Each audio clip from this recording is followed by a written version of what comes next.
अस्सलाम वालेकुम दोस्तों, उम्मीद है आप लोग सब खैरियत से होंगे। आज हम लोग syllabus for board of intermediate secondary education Karachi session 2022 to 2023 के इम्पॉर्टेंट क्वेश्चंस जो आपके रिगार्डिंग सिलेबस के इस दफ़ा आ सकते हैं उसको हम डिस्कस करेंगे पाकिस्तान स्टडीज़ के हिसाब से। जो आपके सामने स्क्रीन के ऊपर आपको दिख भी रहा होगा, शॉर्ट डिटेल्ड क्वेश्चंस, इनको हम डिस्कस करेंगे। चलें इस टॉपिक को हम आगाज़ करते हैं।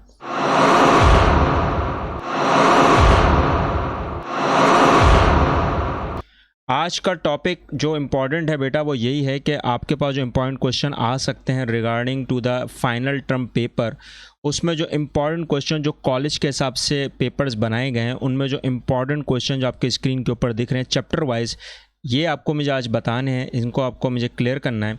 इसमें चैप्टर 1 में आप देख रहे होंगे तो इस्टेब्लिशमेंट ऑफ पाकिस्तान के हिसाब से आपका पहला क्वेश्चन जो आ सकता है वो एडवेंट ऑफ इस्लाम है। ये मोस्ट इंपॉर्टेंट क्वेश्चन है, इसमें शॉर्ट और लॉन्ग दोनों में पूछा जा सकता है। ये आफ्टर और बिफोर कंडीशंस आपसे पूछी जा सकती है, advent of Islam in the sub continent. ठीक है बेटा।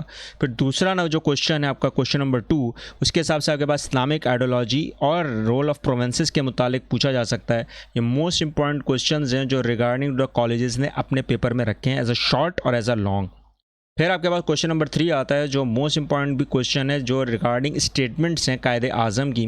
अल्लामा इकबाल के आपसे नहीं पूछते हैं ज़्यादातर, लेकिन कायदे आज़म की आपसे पूछी जा सकती है, तो ये मोस्ट इंपॉर्टेंट क्वेश्चन है जो आपके पास आ सकते हैं। फिर चैप्टर नंबर 2 जो हिस्ट्री ऑफ पाकिस्तान है, अर्ज़ पाकिस्तान है, तारीख़ पाकिस्तान है, तो उसके हिसाब से आप नोट करो तो पहला क्वेश्चन जो आ रहा है वो नो डाउट मोस्ट इंपॉर्टेंट है, aims objectives and achievements of Aligarh movement, या फिर role and services of sir Ahmad Khan. इसके अलावा आपके पास जो दफ़ा इंपॉर्टेंट क्वेश्चन आ सकता है वो टू नेशन थ्योरी, जो क्वेश्चन नंबर 2 है, एक्सप्लेनेशन के तौर पर आ सकता है। प्लस आपके पास क्वेश्चन नंबर 3 में जो पाकिस्तान मूवमेंट लिखी हुई है, ये पाकिस्तान मूवमेंट जो है बेटा ये आपके पास सवाल क्वेश्चन नंबर 4 के रिगार्डिंग भी है, जो आपने नोट कर रहे होगा कि आपके पास 1905 से लेकर 1939 तक के मेजर इवेंट्स जो हैं, पोलिटिकल इवेंट्स सब कॉन्टिनेंट के हिसाब से, ये आपके पास सवाल आ सकता है। और इसी के दरमियान में से आपके पास कोई भी शॉर्ट पूछ सकते हैं। जैसे फर्स्ट करो आपके पास लखनऊ पैक्ट है 1916, वो आपसे पूछा जा सकता है। आपके पास 14 पॉइंट्स है 1929 के, वो पूछा जा सकता है।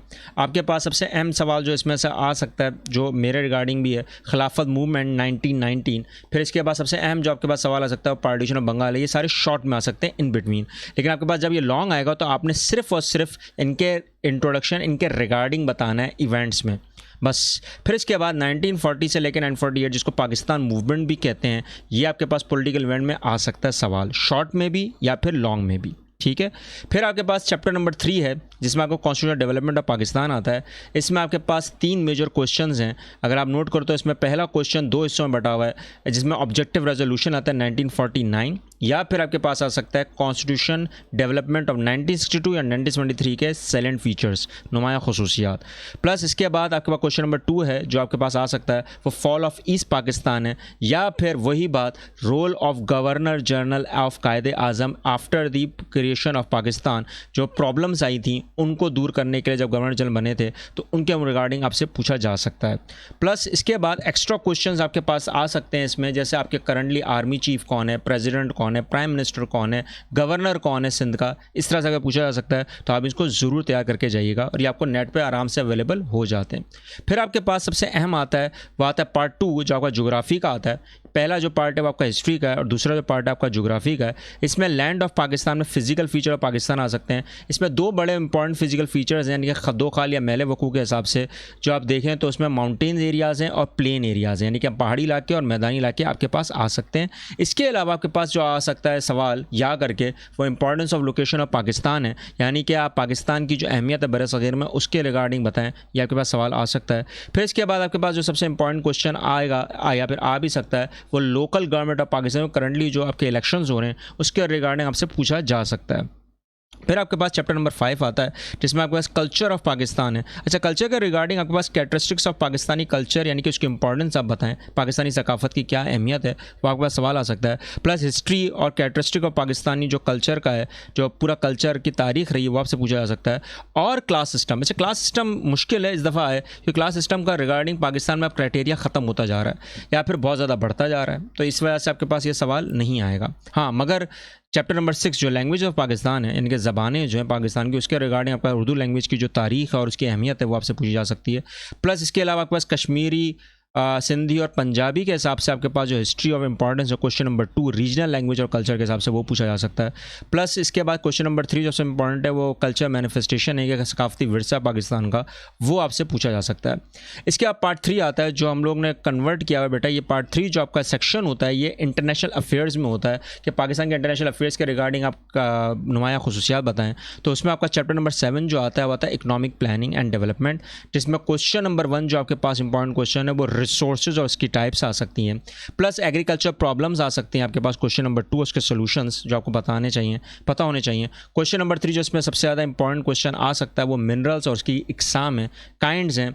और प्लस यही रिगार्डिंग अगर आप देखें तो एग्रीकल्चर सेक्टर के हिसाब से जो काइंड्स ऑफ क्रॉप्स हैं, फसलें हैं, सीजनल क्रॉप्स आती हैं, टाइप्स ऑफ क्रॉप्स आती हैं, वो आपसे पूछी जा सकती हैं। इसी तरह आपके पास इंडस्ट्रीज़ के रिगार्डिंग एक सवाल आ सकता है क्वेश्चन नंबर 4 जो बड़ा इंपॉर्टेंट है। इंपॉर्टेंस ऑफ इंडस्ट्रीज़ के हिसाब से टाइप्स इसकी पूछी जा सकती हैं। जो हैवी और डिफेंस इंडस्ट्रीज़ हैं वो आपसे पूछी जा सकती हैं, जो इसमें आपके क्वेश्चन नंबर 6 में ऐड है। प्लस इसके बाद जो क्वेश्चन नंबर 5 आता है वो मीन्स ऑफ कम्युनिकेशन है, जिसमें रोड्स और सबसे अहम एयरवेज और सी रूट्स हैं। रेलवेज अब इसलिए नहीं पूछेंगे बेटा आप लोगों से क्योंकि रेलवे का निज़ाम वैसे ही पाकिस्तान में धर्म भरम हो चुका है, तो अब तो वो पूछना भी एक लिहाज से बेकार ही है और किताबों तक ही रह गई वो बात, तो मुश्किल ही है कि वो पूछें। तो ये एक ऐसी बात है। प्लस सबसे इंपॉर्टेंट जो आपके पास सवाल आता है क्वेश्चन नंबर 7 है कि इकोनॉमिक प्लानिंग की एम्स एंड ऑब्जेक्टिव्स बताएं पाकिस्तान के हिसाब से, क्योंकि अगर उनका मकसद क्या है, उनके हदायफ क्या हैं, तो ये आपको पता होने चाहिए। इसके अलावा आपके पास में एक्स्ट्रा शॉर्ट क्वेश्चन आ सकते हैं कि इंपोर्ट क्या होती है, एक्सपोर्ट क्या होता है, कॉमर्स क्या होता है, ट्रेड क्या होता है, ये आपसे डेफिनेशन के तौर पर पूछी जा सकती हैं, तो आप एक्स्ट्रा क्वेश्चन करके जाइएगा। प्लस चैप्टर नंबर 8 जो सबसे इंपॉर्टेंट क्वेश्चन है इस दफ़ा के हिसाब से, और चैप्टर भी इंपॉर्टेंट है क्योंकि आपको पता होना चाहिए कि आपकी फॉरेन पॉलिसी के एम्स एंड ऑब्जेक्टिव्स क्या हैं। पहले तो आपको ये पता होना चाहिए क्योंकि वैसे हमें लोन लेना इस दफ़ा, वैसे ही पाकिस्तान डिफ़ॉल्ट पर है, मैं इस बार डिस्कस नहीं करूँगा, बाकी आप लोग खुद समझदार हो। तो इसके बाद क्वेश्चन नंबर 2 जो है वो आपके पास आ सकता है कि रिलेशंस जो है कंट्रीज़ के साथ पाकिस्तान में, जिसमें USA, इंडिया और सबसे इंपॉर्टेंट चाइना का आ सकता है। अफगानिस्तान का 50-50 अब पूछ लें, मगर ये 3 तो आपसे पूछे जा सकते हैं, ख़ास तौर पर किसके साथ, अमेरिका के साथ, तो ये तो आ सकता है। प्लस के बाद आपके इंटरनेशनल कम्युनिटी में यानी कि इंस्टीट्यूशन के साथ कैसे आपके ताल्लुकात हैं वो आपसे पूछा जा सकता है, जिसमें OIC, सार्क और UNO और ECO है। ये चारों बड़ी इंपॉर्टेंट है, इनमें आपके पास शॉर्ट नोट में आ सकता है, तो आप इसको ज़रूर करके जाइएगा और इसकी MCQs बड़े इंपॉर्टेंट है। अब इस दफ़ा आपकी बुक में 2 चैप्टर इंक्लूड किए गए हैं, चैप्टर 9 और चैप्टर नंबर 10। चैप्टर नंबर 9 और चैप्टर नंबर 10 को मिलाकर 3 बड़े इंपॉर्टेंट क्वेश्चन है, जिसमें पहला क्वेश्चन आपकी स्क्रीन पर आपको दिख रहा होगा, state and explain of state and it's elements. ये आपके पास सबसे अहम होने चाहिए कि रियासत की तारीफ़ और रियासत के अनासर क्या होते हैं, ये आपने लिखना होगा। इनमें 4 होते हैं और आपको चारों मेंशन करने होंगे, ठीक है। फिर इसके बाद क्वेश्चन नंबर 2 आता है आपके पास कि कॉन्स्टिट्यूशन जो आपके 1973 के हिसाब से फंडामेंटल राइट्स जो आते हैं, जो सेक्शन 9 से लेके आर्टिकल सेक्शन 28 तक हैं, ये आपने पूरे याद करने। अगर आप इसको छोड़ना चाहते हैं चॉइस पर तो छोड़ भी सकते हैं, लेकिन आर्टिकल्स आपको एज इट इज़ याद करने हैं जैसे आपकी किताब में लिखे हुए। प्लस जो आपके पास सबसे इंपॉर्टेंट क्वेश्चन आ सकता है इसके रिगार्डिंग वो explain and role and function of ombudsman of Pakistan है। ये आपके पास आ सकता है मुतासिब जो होता है, जो आपको मुस्तहिक लोगों को सबसे अहम किरदार अदा करता है, वो आपसे पूछा जा सकता है। और इसी के रिगार्डिंग जो rights and safeguard of judiciary यानी कि अदलिया का किरदार आता है पाकिस्तान में, वो आपसे पूछा जा सकता है। तो ये मोस्ट इंपॉर्टेंट सिलेबस है इस दफ़ा का, मोस्ट इंपॉर्टेंट क्वेश्चन हैं। ये टोटल मिला के जो क्वेश्चन आपके पास आ सकते हैं 30 क्वेश्चन हैं और 3 सेक्शंस होते हैं, प्री मेडिकल, प्री इंजीनियरिंग और कॉमर्स। तो इनके हिसाब से ये पूरा पेपर तैयार किया गया है। और रिगार्डिंग नीचे जो इंपॉर्टेंट नोट है ये आप ज़रूर पढ़िएगा, ये मैं एक्सप्लेन नहीं करूँगा, आप इसको ज़रूर पढ़ के इस पर अमल करिएगा ताकि आपके मार्क्स अच्छे आ जाएँ, क्योंकि इस दफ़ा का जो पेपर है बेटा वो किस तरह का बनेगा और कैसा आ सकता है ये अभी कुछ पता नहीं है। मॉडल पेपर्स इशू कर दिए गए हैं, मगर आपसे मेरी रिक्वेस्ट ये है, दरख्वास्त ये है कि आप इस पर ज़रा मेहनत ज़्यादा कीजिएगा और इनको अच्छी तरीके से करके जाइएगा ताकि आपका फ्यूचर, आपका रिज़ल्ट, आपका नताइज बड़ा बेहतरीन बन सके। और अगर इसके रिगार्डिंग अगर आपको कोई सवाल हो तो आप मेरे साथ ज़रूर शेयर करिएगा, कमेंट करिएगा, मैं आपके सवालों का इंतज़ार करूँगा। अल्लाह हाफ़िज़।